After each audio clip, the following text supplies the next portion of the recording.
हमारे मन को स्पर्श करने वाली आनंद की तरंगे बाहर से नहीं बल्कि अंदर से ही उत्पन्न होती हैं, पर हमें ऐसा प्रतीत होता है हमें खुशी देने वाली वस्तु बाहर है।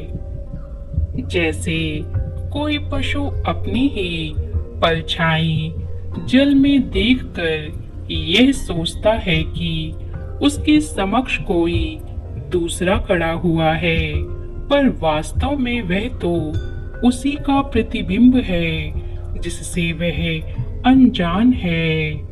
मेरे प्रिय, तुम निराश हो तो उसका बीज कहाँ से उत्पन्न हो रहा है, विचार करो। जब तुम आनंदित होते हो तो उसका मूल बीज कहाँ से उत्पन्न हो रहा है? क्या दोनों ही स्थिति में मूल स्थान तुम्हारा मन और विचार ही तो नहीं? क्योंकि बाहरी प्रकृति में तो नाम मात्र का परिवर्तन होता है, सारा तूफान मन का है। तुम इसे पढ़ रहे हो क्योंकि इस वक्त तुम्हें कहीं से भी मदद मिलती नहीं दिखाई दे रही है। जैसे रेगिस्तान में खड़े व्यक्ति को पानी का दिलासा देना उसका उपहास करना है, वैसे ही अभी तुम्हें हर विचार, हर प्रोत्साहन मन को हताश करता दिखाई पड़ता है। तो आज इसका कारण जान लो, क्योंकि तुम्हें यह जानना बहुत आवश्यक है। प्रिय पुण्य आत्माओं, हमारे ब्रह्मांड में जब ग्रह अपनी रफ्तार धीमी कर लेते हैं या वक्री होना प्रारंभ कर देते हैं, तो उसका सीधा प्रभाव हमारे जीवन पर पड़ता है, क्योंकि चंद्रमा, सूर्य और ग्रह ये हमारे जीवन को नियंत्रित करते हैं। इसलिए कोई किसी भी देश या स्थान पर हो, ब्रह्मांड में होने वाले बदलाव का परिवर्तन उसके जीवन पर और उसके मन पर पड़ता ही है। अभी जो स्थिति है, इसके कारण मन भ्रम, अशांति और जीवन में रफ्तार का धीमी होना महसूस हो सकता है, पर इसका यह मतलब नहीं है कि तुम रुक गए हो या तुम्हें रुक जाना चाहिए। बस ऐसी स्थिति में अपने कर्मों का पुनः मूल्यांकन करने की आवश्यकता है और अपने जीवन में कुछ बदलाव को अपनाने की जरूरत है। ऐसा तो नहीं आप बदलाव चाहते हैं, पर बदलाव के साथ होने वाले संघर्ष के लिए तैयार नहीं हैं, या आप अपनी वस्तु को प्राप्त करना चाहते हैं पर आप अभी उसके लिए तैयार नहीं हैं। अर्थात हमें बाहर नहीं, आंतरिक मन में उतरने की आवश्यकता है।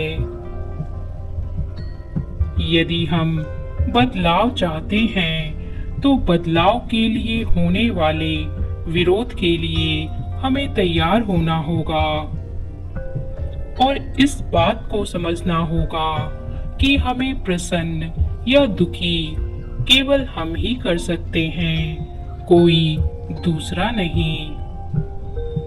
वे हमारे विचार हैं जो हमें एक पल में खुश कर देते हैं और एक ही पल में दुखी कर देते हैं। जैसे आपको अचानक यह पता चले कि आप 1 करोड़ के मालिक बनने वाले हैं,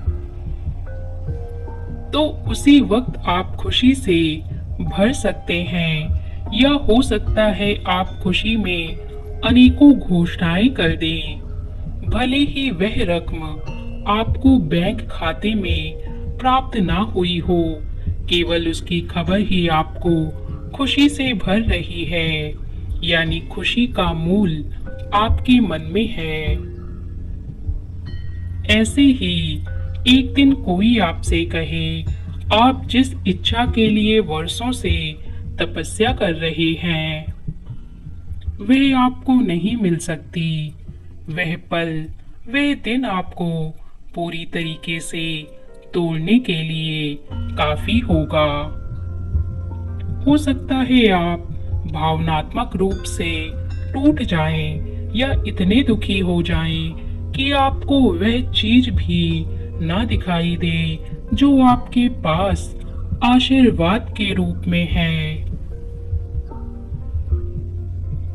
और 2 दिन निराश रहने के बाद आपको पता चले वह बात मिथ्या थी, तो फिर आप उसी क्षण प्रसन्न मुद्रा में वापस लौट आएंगे बिना किसी प्रमाण के। क्या अब आप उस मूल को समझ पा रहे हैं जो हमारे ही अंदर विद्यमान है? आपको खुशी या दुख कोई दूसरा तब तक नहीं दे सकता जब तक आप उसे स्वीकार नहीं करते हैं। अपने मन को भ्रम के जाल से बाहर निकालें और प्रकाश की ओर देखें।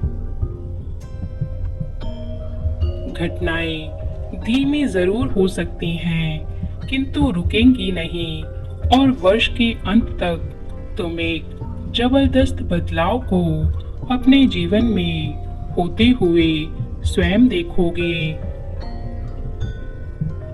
इस वक्त तुम्हारे जीवन में दिखाई देने वाली सारी समस्याएं वर्ष के अंतिम 2 माह में सुलझ जाएगी। क्या तुम ब्रह्मांड में हो रहे बड़े परिवर्तन के साथ लड़ने को तैयार हो?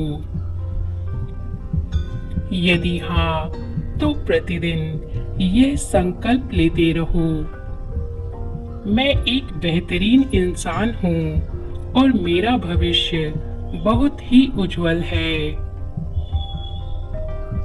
मेरा ध्यान गुजरे हुए कल पर नहीं बल्कि आने वाले कल पर है।